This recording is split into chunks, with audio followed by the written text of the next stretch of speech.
Welcome to the Flourishing Podcast. Very special edition today. We're on site at one of our schools. And what we're doing with these episodes is trying to garner some real expertise and insight from the leaders that are driving the change within the Mac system.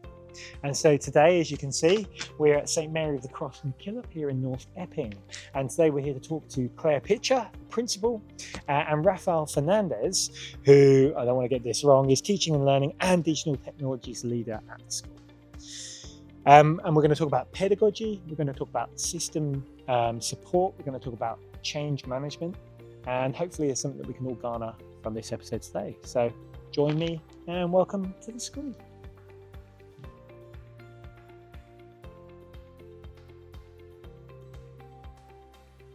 Claire, welcome to the Flourishing Podcast. Thank you. It's great to be part of it. It's very exciting. Yeah, thank you. And thank you so much as well for giving us this opportunity to come into your school, St. Mary of the Cross MacKillop here in North Epping. Even just walking through to this classroom today, you've been able to show us the spaces available to your students and the amazing way that this school has grown even in a short time. So are you able to give us a bit of background as to how the school has developed and formulated over the last few years? Yeah, absolutely. So we opened in 2013. I was fortunate enough to be the prep teacher here that year and the learning and teaching leader. And we've grown significantly. So we had 68 students the day we opened, 6 staff members. This year we've got 620 students and nearly 90 staff members. So what we've really tried to hold on to is what we wanted to create when we opened the school. Geraldine, the first principal, and Kathy, our deputy, were really visionary in wanting to create a school that students fit as opposed to kids having to fit the school. And starting a new school gives you the opportunity to ask questions about, well, why are we doing something? Hasn't always been this way. So, it was very exciting. There were definitely some challenges in opening a new school, but here I am 13 years later. I've been principal now for 5 years and it's very exciting. Good for you. Amazing how time flies as well. Yeah. So you suggested there that, you're looking to try and produce a school that has a certain kind of identity. Yeah. What is that here and how have you managed to achieve that to this point? Yeah, certainly relationships are core to what we do. We're on a first name basis with our students. For some people, they think, that takes some of the authority away from being a teacher. But what we really wanted was a place that's a home away from home for our kids. We wanted them to feel safe. We wanted them to feel engaged. What we know is that when our kids feel safe, when they feel engaged in learning, when they feel known, the academic outcomes will flourish with that as well. So we really wanted to create a place where student voice was at the centre of what we did, right down to when it was time to build the playgrounds. We took the kids on an excursion to all the different playgrounds in Melbourne and they came back and said, this is what we want. And what they wanted was a grass hill to roll down. So we included that in the design. Incredible. Yeah, wow. Okay. So the students have had buy-in into the design of the school. Yeah, wow. Absolutely everything. Amazing. Yeah. And then even as we were walking through to this point in the school, you were pointing out to us the kind of nakedness of some of the classrooms and I think hinting at the transition the school has been through over the last few years. Yeah, absolutely. What's that been like? And so probably the biggest transition for us over the last probably 3 years really is we were an open plan school environment, and certainly that was one of the things that attracted me to the school in 2013. It was a time where a lot of schools were exploring, at the time what was known as contemporary learning and things like that, and I really wanted to be on the forefront of what was happening in education. Sure. Over the last few years, we've changed the layout of our school from open plan to what we now call more flexible, which means that our spaces can be open and closed. Mm-hmm. There was a little bit of grief in that process, but what I had to keep coming back to was what was it that we want to achieve here at this school, and that is we want it to be the best possible learning place for our students, and we wanted their voice. And when we started talking about this and the kids were saying to me, oh my gosh, that would help my learning, or when are we going to get the walls and the doors?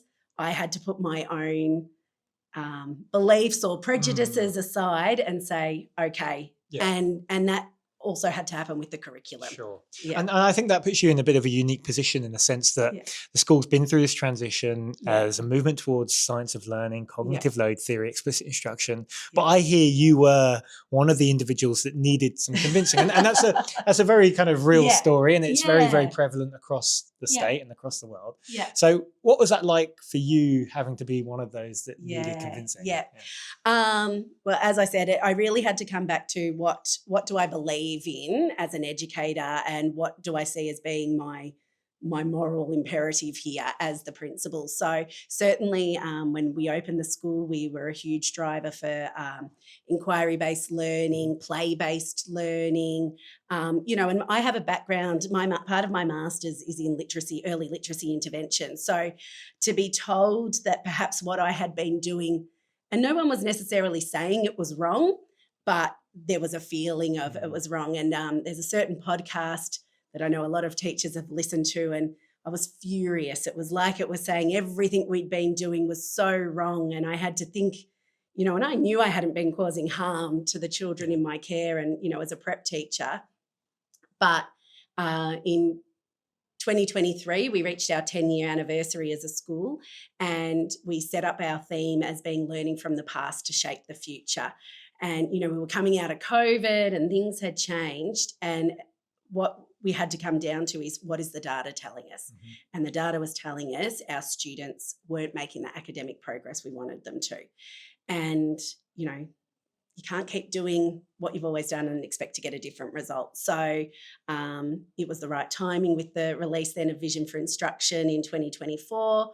And, we were thinking about putting the walls up. So our theme for 2024 was reimagining, and it sort of gave us a freedom to then try different things. And I had to put my beliefs and maybe a little bit of my grief, and I had to keep coming back to, what do I believe at the core? And what I believe at the core is what is best for the kids. And I came to this school because I wanted to be on the forefront of, at the time, contemporary learning. So I had to ask myself, well, why am I blocking this change in education when that's always been something I wanted to embrace? And now I wouldn't look back. No, and so much of that change happens so quickly as well. As you say, you're only 13 years old as a school, but have already been through those transition periods. Now, I don't want to quote you wrongly here, but a little birdie told me that a famous phrase of yours is, it's building a plane while flying it. So what was that experience like? So I heard that actually from one of the Max Literacy webinars. And building the plane as you're flying it. And that doesn't mean we're about to crash and burn. What I loved about that was I felt it summed up our approach, which was we knew the direction, we knew where we wanted to go. We didn't necessarily have a perfect implementation plan or a perfect, we're going to do this, then this, then this. But our staff just jumped on board, and we dove in. So, I like to think that building the plane as you fly, it means that you're willing to learn along the way. You're willing to move forward at a bit of pace and then slow down when you have to, be innovative with things, or go back to the manual. So what's your advice then for schools that are dealing with some kind of transition hurdles, particularly around necessarily convincing some staff, and that's a natural thing, as you've said as well. So what sort of advice do you have when trying to navigate those sorts of concerns? Look, I certainly have to give our staff absolute credit for where we have landed. We couldn't be where we are without their willingness, but there was definitely we had to create a space, and hopefully that comes through in our culture that we've created, where it was okay to make mistakes. It was okay to trial things. And I think that giving the staff the freedom to get it wrong was very much, so I think, and everybody was on the learning journey together. There was no experts in our school. So, we became experts together. And that really helped the process, I think, as well. And listening to the staff, they kept telling us they wanted more, and we were trying to hold them back. But we actually gave them more, but then when they said to us, no, that's enough, we had to listen and pull back. Sure. So, Amazing. And then I suppose what if you were to kind of reflect on the last few years, then Yeah. what's the thing you're most celebratory about? Again, the willingness of the staff. Like the staff, I can't talk in high enough terms of the way they just embraced change and got on board. So their efforts are 100% what we have to celebrate. But when you want to break it down into data, definitely our student learning outcomes. And that's taken a lot of unpacking because we made real shifts in even what data we were collecting and how we were collecting the data, when, what tools we were using. So that's been a fantastic outcome. But something from our review a few years ago that we pulled out of our Maxis data was that collective efficacy was a bit of a challenge for us as a staff. What we knew is that good things were in place and the teachers felt good about what they were teaching, but the actual collective efficacy of our staff wasn't as strong as it should be. And in last year's Maxis data, that has just gone through the roof. So, where we were sitting just below the max average in that area, we are now well above the max average. And I think that's due to our staff have a consistency of practice. They know that what the kids will have learnt the year before, that we're all on the same path, that expectations are clear, routines and structures are in place. And it's just brought everyone together.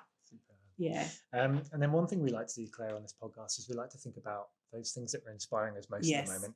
Yeah. Is there a certain person or book or thing inspiring you most at work at the moment?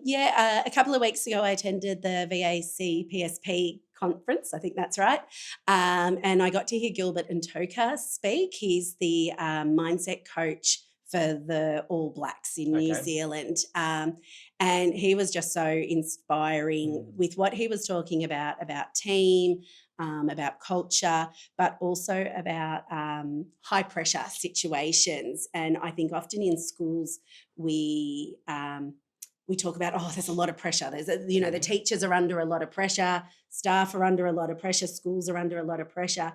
But he turned it around to, we eat pressure for breakfast. Like pressure is our arena. That's where we succeed. So that's not trying to take away from the pressure the teachers are experiencing, but it's taking a different mindset to what pressure is. What privilege it is to face that pressure, right? And to be in an environment where we feel that. So reading his book, Become Unstoppable, at the moment. I don't know, my staff may not like the fact that I'm trying to become more unstoppable. But that's been a really inspiring person. And if I know anything about the All Blacks, I know they're successful. So I think if you're taking that mindset, you'll do very well. That's what we're aiming for. Thank you so much for joining us on the podcast. We are going to be touching base with one of the key levers in this movement here at your school, in Rafael Fernandez. So we're looking forward to that, and we'll hear a lot more about this journey you've been on. Excellent. Thank you. Raf, welcome to the podcast. We've just interviewed your principal, Claire Pitcher, and she's given us a bit of a background to the journey the school has been on.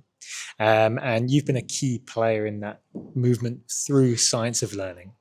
Where did that passion for you come from? Personally, for me, the thing that really caused a spark was when I first came across the Sold a Story podcast with Emily Hanford. And at that point, it was a very confronting slap in the face podcast, as many of other teachers would probably feel the same. And I suppose because it really surfaced some of those, I suppose we can call them weaker approaches that we've had in education for a long time, it really prompted me to investigate further.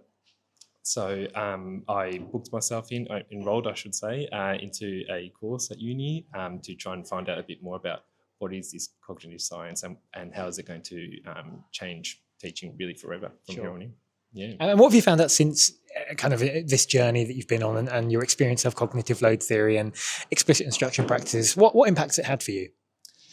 For me, it's really that having that perspective of cognitive science that informs our teaching is groundbreaking. So, and that was one of the first things that we introduced to our staff over here at SMCM, Daniel Willingham's simple model of the mind.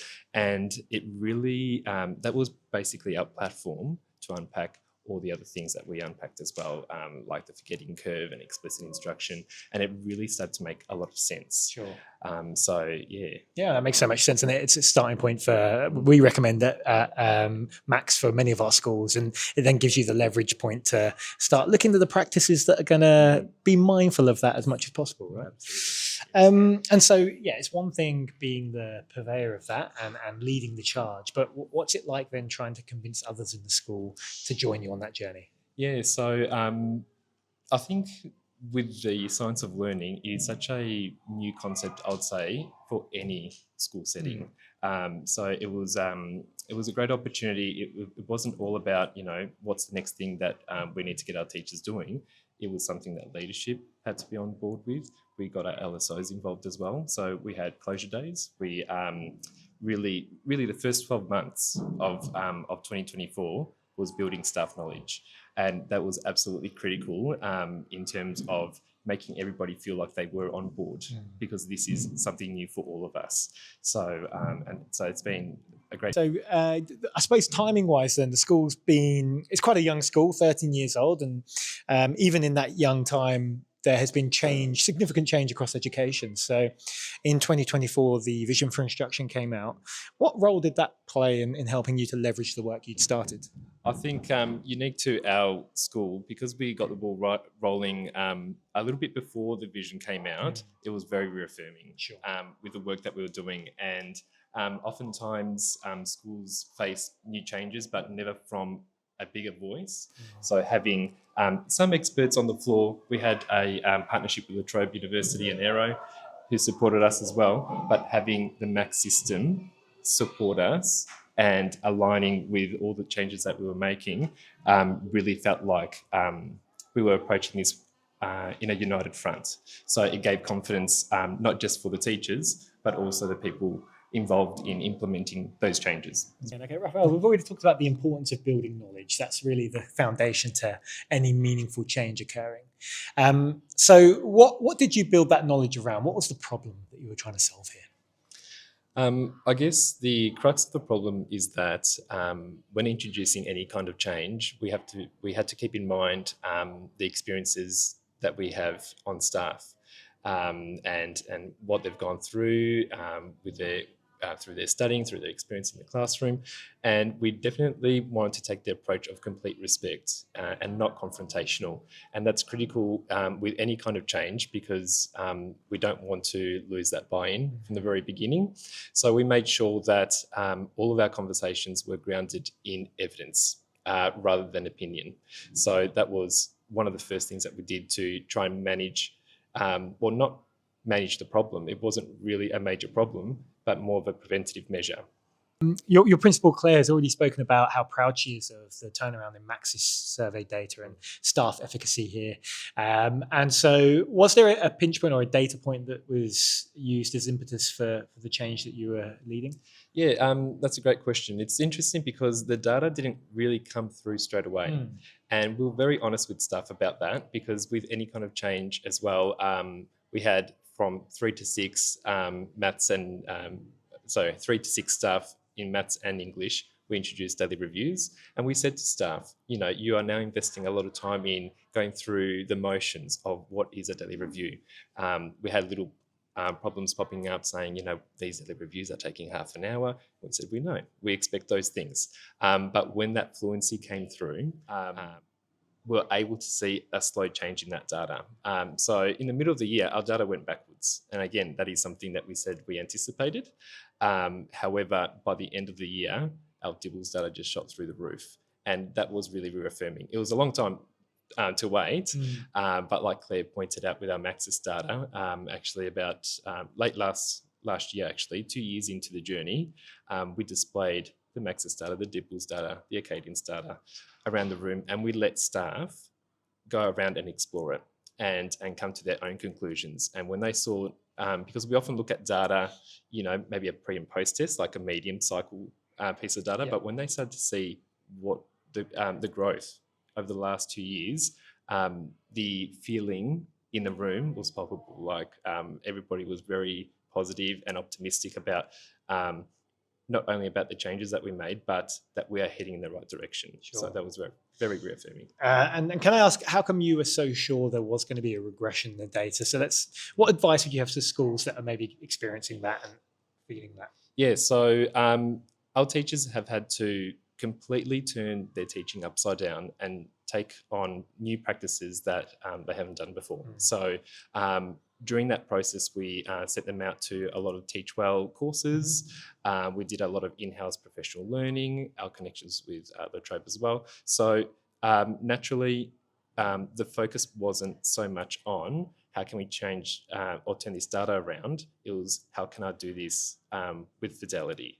How can I do this effectively for our kids? So there was a lot of learning from each other.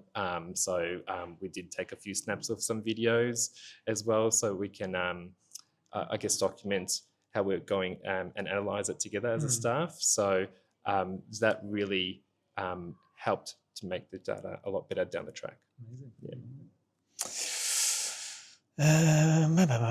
You've talked a little bit about your strategy for embedding change of practice. Okay, so with all that in mind, when did you really feel like you started to see the dots connecting? I think, like I said before about that slow pace, it came through eventually. But the small little wins that we started to notice were when people would come and visit us in our office and say, oh, the things that we've been doing, I'm noticing a change in my kids. So it wasn't a whole picture connecting the dots kind of situation, but it was a lot of those little individual teachers coming through, and that was very, very affirming for us as a team. But ultimately, it's what we celebrate is seeing the students getting out of the red or minimising the red heavily in our data and coming through as the greens. And so, again, I forgot my point. I think up to that point was fine though. Yeah. Okay. Yeah. Yeah. Sure? I think so. Terrible. You haven't talked about Dibbles yet, have you? I don't think. No. That was prior. Oh, wasn't it? okay. Yeah. Okay. So I'll say. So yeah, you mentioned earlier on the concept of kind of medium cycle. So let me start again. You mentioned earlier on medium cycle assessment practices, long cycle practice. We know that the crux of what teachers do on a daily basis is the short cycle practice. So what have you had to work on? What have you had to de-implement in the process? And so where have you managed to make room to see these changes? Yeah, so I think I can speak on behalf of many schools when I say this. We have in the past relied a lot on the running records or the PM benchmarks. And that was something that a lot of us, including myself, were married to. We relied on that assessment so heavily to inform perhaps where the students are at. Now, part of that de-implementation process, we started to introduce more robust assessments such as Dibbles. And when we started to unpack the value of all the subtests, how that informs teacher practice, it became something that it was not only just a benchmark piece of assessment that we collect at the end of the year or the middle of the year. It is something that can inform our teaching straight away. So rather than saying to staff, this is the way to go, we're just doing Dibbles, we actually had PM benchmarks as an option. But eventually staff started to go, well, I don't really need PM benchmarks anymore, and started to ask for a lot more support for the Dibbles assessment. So for me, that was a true, strong connecting of the dots there, where having staff identify that was very powerful for us to see. Incredible. And so we've talked so celebratory, I think, and I think rightly so, about the changes you've managed to enact. If you were to do anything differently, though, what would you change? I think because we went quite fast-paced, I would say, and I think a bit of that was tied down to our commitment with La Trobe in their 2-year study. But I don't think I would change. Fundamentally, I don't think I would change that much.